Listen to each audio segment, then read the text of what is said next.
Setiap desa pasti banyak permasalahan, Pak. Pasti banyak masalah. Tetapi yang harus kita pahami, kita harus melihat dari sudut pandang yang berbeda, Pak. Sebenarnya bukan bongkar pasang. Apa yang saya lakukan sudah sesuai dengan peraturan Menteri Dalam Negeri.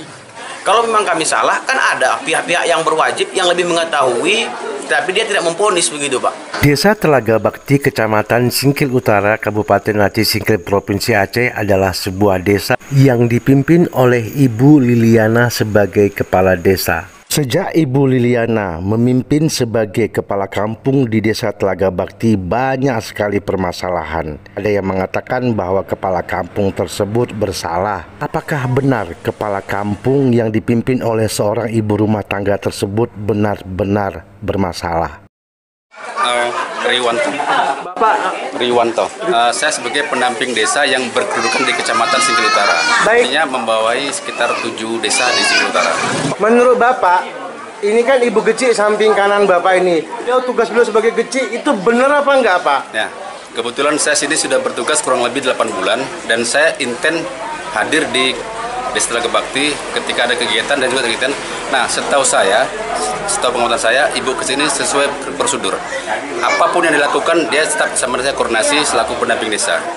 Tapi saya dengar katanya banyak masalah di desa ini, Pak. Setiap desa pasti banyak permasalahan, Pak. Pasti banyak masalah. Tetapi yang harus kita pahami, kita harus melihat dari sudut pandang yang berbeda, Pak. Kadang-kadang permasalahan itu ada satu kepentingan yang ingin, ya, tanda kutip, tidak suka dengan sosok pemimpin masing-masing, Pak. Cuman saya tidak tahu juga orang, cuman dari indikasi selama ini terjadi, ada hal sedemikian, Pak. Karena Ibu Kecini yang pertama dia menegaskan terutama kepada perangkat desa. Artinya semua perangkat desa wajib bekerja sesuai dengan SOP-nya masing-masing. Terkait pemilihan kadus, Ya. katanya Ibu Geci ini tidak adil. Bagaimana pendapat Bapak? Nah, terkait dengan pemilihan kadus, saya juga lihat di rilis berita yang diupload dari teman kita juga. Tetapi secara detail saya juga tidak memahami. Mungkin nanti dari Ibu Keci sendiri bisa melihat. Tetapi secara aturan mungkin Ibu Keci sudah melaksanakan sesuai aturannya. Baik, terima kasih Pak Riwanto ya. Kembali sebelum Ibu Geci saya tanyai Pak Sekdes boleh Bu ya? Bu, jangan marah Bu, saya kerja sebagai wartawan ya Bu. Assalamualaikum Pak Sekdes. Waalaikumsalam warahmatullahi wabarakatuh. Nama- Rahman Dhani Rizky T. Tinambunan. Baik, Pak, ini katanya ada kemelut di desa ini. Ada konflik kecil apa Pak yang jadi masalah di sini, Pak? Kalau menurut kami, Pak, saya pribadi yang berdomisili langsung di Desa Telaga Bakti ini, khususnya Dusun 4 ini, seperti yang disampaikan oleh pendamping tadi, Pak, itu hal yang biasa. Jangankan kepala desa, presiden saja pun pasti ada yang menentang gitu, Pak.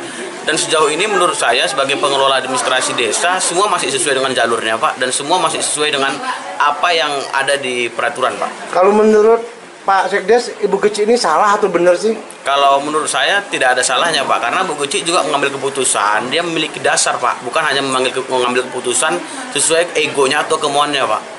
Tapi katanya ada yang nggak suka sama Ibu Geci ini, Pak. Ya kembali seperti yang saya katakan tadi, Pak, yang namanya juga pemimpin pasti ada yang suka, ada yang tidak, begitu, Pak. Sekarang kan kalau memang seandainya kami, kita tidak bisa mengatakan Bu Geci, katakan kami, karena kami kan daripada desa ini.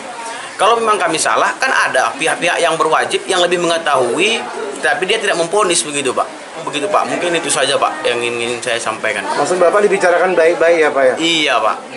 Ini maaf ya Bu Geci ya, saya sebagai wartawan kerja nih menanyakan. Kita punya hak tanya dan Ibu juga punya hak jawab atau tidak.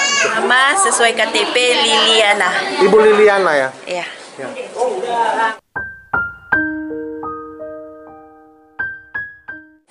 Saya seperti yang saya sampaikan di media, saya melakukan pemilihan itu secara demokrasi. Mungkin secara demokrasi yang saya sampaikan itu, ada beberapa masyarakat itu yang salah paham tentang demokrasi itu sendiri. Yang saya maksud dengan demokrasi itu hanya perekrutan. Beda dengan demokrasi yang pemilihan presiden atau pemilihan kepala desa. Jadi saya sesuai dengan Permendagri, saya melakukan perekrutan, kita buka siapapun dia masyarakat Telaga Bakti, mau dari dusun 1 sampai dusun 6, berhak mengikuti perekrutan tersebut.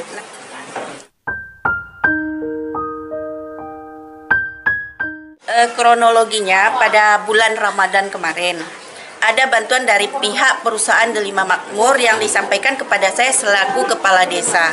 Nah, jadi bantuan tersebut saya berikan kepada masyarakat saya yang belum pernah sama sekali disentuh oleh bantuan di desa, yang mereka sudah sampai 18 tahun, 20 tahun tinggal di Telaga Bakti tetapi tidak pernah tersentuh oleh bantuan.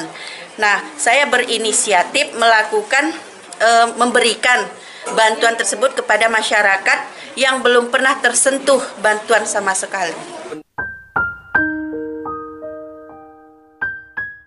Sebenarnya bukan bongkar pasang. Saya dilantik 28 Desember. Jadi ketika saya dilantik, saya masih memakai perangkat-perangkat yang lama. Selama 6 bulan berjalan, saya melihat kinerja para perangkat desa. Sementara visi misi saya pada saat mencalon kepala desa, salah satunya adalah mengoptimalkan kinerja perangkat desa.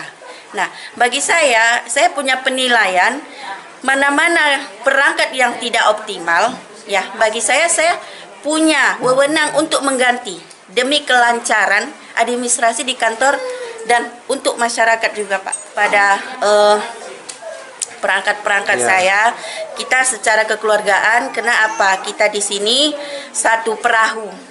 Baik. Ini kembali kepada Bapak pendamping desa nih. Apa tanggapan Bapak terkait konflik yang terjadi di desa yang luar biasa, desa Telaga Bakti ini? Oke. Nah, kita selaku pendamping desa, baik yang berkedudukan di desa maupun di kecamatan, itu tugas dan fungsi kita memfasilitasi semua tahapan kegiatan, dimulai dari perencanaan, pelaksanaan, dan pemeliharaan. Nah, terkait dengan permasalahan intern di desa Telaga Bakti yang kita dengar, saya dengar melalui media, bahwasanya ada permasalahan terkait dengan pengangkatan kadus yang dianggap tidak demokratis. Nah, sebenarnya tadi kan sudah dijelaskan oleh Ibu Kecil. Artinya kami sendiri selaku pendamping desa, kita tidak juga masuk terlalu jauh ranah ke politik mereka. Kenapa? Karena itu memang di luar dari job deskripsi kami. Nah, tugas kami yang terpenting adalah memfasilitasi tahapan pengelolaan dana desa, baik itu dana APBN maupun ADK. Artinya, di luar daripada itu memang di luar kewenangan kami, Pak. Kalau saya sih untuk pemberitaan dua media itu saya tidak ingin menjawab apapun. Karena apa yang saya lakukan sudah sesuai dengan peraturan Menteri Dalam Negeri. Jadi, jikapun ada pemberitaan-pemberitaan begitu, mungkin itu ingin menaikkan pamor saya, Pak. Untuk Ibu Kecil, ya semoga Ibu Kecil tetap bertahan dengan keadaan seperti ini dan mudah-mudahan keadaan seperti ini cepat berlalu sehingga Bu Kecil dan kami sebagai badan pemerintahan dapat lebih fokus, Pak, untuk membangun desa ini dan lebih fokus untuk mencapai apa tujuan-tujuan yang telah kami rencanakan, Pak. Mungkin itu aja, Pak, untuk harapan saya.